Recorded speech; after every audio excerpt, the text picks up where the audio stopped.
everyone fine. Yatnal and team ವಿರುದ್ಧ BJP ರಾಜ್ಯಾಧ್ಯಕ್ಷ ವಿಜಯೇಂದ್ರ ಸಿಡಿಗುಂಡನ್ನೇ ಸಿಡಿಸಿದ್ದಾರೆ. ಹೊಂದಾಣಿಕೆ ರಾಜಕಾರಣ ಎಂಬ ಮಾತಿಗೆ ಕಿಡಿಕಾರಿದ್ದಾರೆ. ಯತ್ನಾಳ್ ಹಾಗೆ ಟೀಮ್ ಯಡಿಯೂರಪ್ಪನವರು ಹಾಗೆ ವಿಜಯೇಂದ್ರ ವಿರುದ್ಧ ನಿರಂತರವಾಗಿ ಅವರು ವಾಗ್ಬಾಣಗಳನ್ನು ಬಿಡ್ತಾ ಇದ್ದಾರೆ. ಈಗ ವಿಜಯೇಂದ್ರ ಸುದ್ದಿಗೋಷ್ಠಿ ನಡೆಸಿ ತಿರುಗೇಟನ್ನು ಕೊಟ್ಟಿದ್ದಾರೆ. ಅದರಲ್ಲೂ ಅಡ್ಜಸ್ಟ್ಮೆಂಟ್ ಪಾಲಿಟಿಕ್ಸ್ ಬಗ್ಗೆ ಪದೇ ಪದೇ ಅದನ್ನ ಹೇಳ್ತಾ ಇರ್ತಾರೆ ಯತ್ನಾಳ್ ಅವರು. ಹೊಂದಾಣಿಕೆ ರಾಜಕಾರಣ ಅಂತ ಹೇಳ್ತಾರೆ ನನ್ನ ಬಗ್ಗೆ. ಹಾಗಾಗಿದ್ದರೆ ಮೈಸೂರುವರೆಗೆ ನಾವು ಯಾಕೆ ಪಾದಯಾತ್ರೆ ಮಾಡ್ತಿದ್ವಿ? ಮೂಡ ಹಗರಣಕ್ಕೆ ಸಂಬಂಧಪಟ್ಟಂತೆ CM ವಿರುದ್ಧ ನಾವೆಲ್ಲೂ ಕೂಡ ಹೊಂದಾಣಿಕೆ ಮಾಡಿಲ್ಲ, ಈ ರೀತಿ ಹೇಳಿ ಕಾರ್ಯಕರ್ತರಿಗೆ ಅಪಮಾನ ಮಾಡ್ತಾ ಇದ್ದಾರೆ ಇವರು.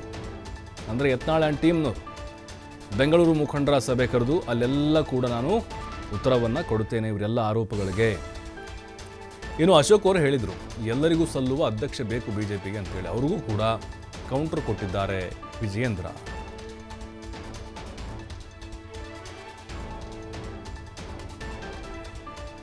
ಯಾಕ್ರಿ ನೋಡ್ರಿ, ಭಾಳ ಯಶಸ್ವಿಯಾಗಿ ಕಳೆದ 1 ವರ್ಷದಲ್ಲಿ ಯಾವನು ಕೆಲವರು ಹೇಳ್ತಾ ಇದಾರಲ್ಲ ಹೊಂದಾಣಿಕೆ ರಾಜಕಾರಣ ಅಂತೇಳಿ, ಹೊಂದಾಣಿಕೆ ರಾಜಕಾರಣ ಮಾಡ್ಕೊಂಡಿದ್ದರೆ ಬೆಂಗಳೂರಿಂದ ಮೈಸೂರು ಪಾದಯಾತ್ರೆ ಮಾಡ್ತಿದ್ವು. ಹಾಗಾದ್ರೆ ಸಿದ್ದರಾಮಯ್ಯನವ್ರ ವಿರುದ್ಧ ಯಾವ ಸಿದ್ದರಾಮಯ್ಯನವ್ರ ಆರ್ಭಟ ತಡೆಯೋದಕ್ಕೆ ಸಾಧ್ಯ ಆಗ್ತಿರಲಿಲ್ವೋ, ಬೆಂಗಳೂರಿಂದ ಮೈಸೂರಿನ ಪಾದಯಾತ್ರೆ ಪರಿಣಾಮ ಒಂಟಿಗಾಲ ನಿಲ್ಲಿಸ್ತಕ್ಕಂಥ ಕೆಲಸ ಭಾರತೀಯ ಜನತಾ ಪಾರ್ಟಿ ಮಾಡಿದ್ದೇವೆ, ನಮ್ಮ ಕಾರ್ಯಕರ್ತರು ಮಾಡಿದ್ದಾರೆ. ಹಾಗಾಗಿ ವಿಜಯೇಂದ್ರ ಆಗಲಿ ನಮ್ಮ ಪಕ್ಷದ ಯಾರೇ ಮುಖಂಡರಾಗಲಿ ಹೊಂದಾಣಿಕೆ ರಾಜಕಾರಣ ಮಾಡ್ತಕ್ಕಂಥ ಪ್ರಶ್ನೆನೇ ಇಲ್ಲ. ಈ ರೀತಿ ಪದೇ ಪದೇ ರೀತಿ ಹೇಳಿಕೆಗಳು ಕೊಡೋದ್ರ ಮೂಲಕ ಕಾರ್ಯಕರ್ತರಿಗೆ ಅವಮಾನ ಮಾಡ್ತಾ ಇದ್ದಾರೆ. ಹಗಲು ರಾತ್ರಿ ಕಾರ್ಯಕರ್ತರು ಕಳೆದ 1 ವರ್ಷದಲ್ಲಿ ಒಂದು ದಿನನೂ ಕೂಡ ಸುಮ್ಮನೆ ಕೂತಿಲ್ಲ. ವಾಲ್ಮೀಕಿ ಅಭಿವೃದ್ಧಿ ನಿಗಮದಲ್ಲಿ ಹೋರಾಟವನ್ನು ಮಾಡಿದ್ದೇವೆ. ತದನಂತರ ಬೆಂಗಳೂರಿನ ಮೈಸೂರು ಮೂಡ ಹಗರಣದಲ್ಲಿ ಪಾದಯಾತ್ರೆ ಮಾಡಿದ್ದೇವೆ. ಇದರ ನಡುವೆ ಅನೇಕ ಭ್ರಷ್ಟಾಚಾರದ ಪ್ರಕರಣ ತೆಗೆದುಕೊಂಡು ಹೋರಾಟಗಳನ್ನು ಮಾಡಿದ್ದೇವೆ. ಲೋಕಸಭಾ ಚುನಾವಣೆ ಯಶಸ್ವಿಯಾಗಿ ನಡೆಸಿದ್ದೇವೆ. ಸಂಘಟನಾ ಪರ್ವ ನಿಮಗೆ ಗೊತ್ತಿರಲಿ. ಈ ಗೊಂದಲದ ನಡುವೆನೂ ಕೂಡ ಕರ್ನಾಟಕ ರಾಜ್ಯ 4ನೇ ಸ್ಥಾನದಲ್ಲಿದೆ ಇಡೀ ದೇಶದಲ್ಲಿ ಸಂಘಟನಾ ಪರ್ವದಲ್ಲಿ. ಮೆಂಬರ್ಶಿಪ್ ಡ್ರೈವ್ ಇರ್ಬೋದು, ಆಕ್ಟಿವ್ ಮೆಂಬರ್ಶಿಪ್ ವಿಚಾರದಲ್ಲಿರ್ಬೋದು, ಕರ್ನಾಟಕ ಸದಸ್ಯತ್ವ ನೋಂದಣಿಯಲ್ಲಿ 3ನೇ ಸ್ಥಾನದಲ್ಲಿದ್ದೇವೆ. ಆಕ್ಟಿವ್ ಮೆಂಬರ್ಶಿಪ್ಪಲ್ಲಿ 4ನೇ ಸ್ಥಾನದಲ್ಲಿದ್ದೇವೆ. ಯಾವುದರಲ್ಲೂ ಕೂಡ ಸಂಘಟನೆ ವಿಚಾರದಲ್ಲೂ ಕೂಡ ನಾವು ಹಿಂದೆ ಬಿದ್ದಿಲ್ಲ.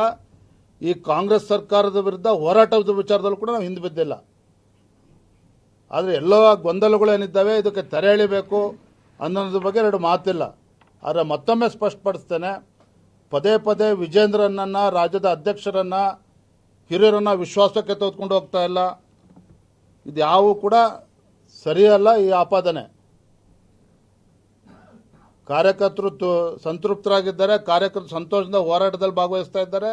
ಸಂತೋಷದಿಂದ ಪಕ್ಷ ಸಂಘಟನೆಗಳು ಕೂಡ ಮಾಡ್ತಾ ಇದ್ದಾರೆ. ನಾನು ಕೂಡ ರಾಜ್ಯದ ಅಧ್ಯಕ್ಷನ ಪ್ರಾಮಾಣಿಕವಾಗಿ ಹಗಲು ರಾತ್ರಿ ಪಕ್ಷದ ಏಳಿಗಾಗಿ ಶ್ರಮವನ್ನು ಕೂಡ ಹಾಕ್ತಾ ಇದ್ದೇನೆ. ನೋಡ್ರಿ, ಅವರು ಅನೇಕ ಪ್ರಶ್ನೆಗಳನ್ನು ಎತ್ತಿದ್ದಾರೆ. ಈ ರಾಜ್ಯದ ಅಧ್ಯಕ್ಷ ಚುನಾವಣೆ ಮುಗಿದ ಮೇಲೆ ಒಂದೊಂದಕ್ಕೂ ಉತ್ತರ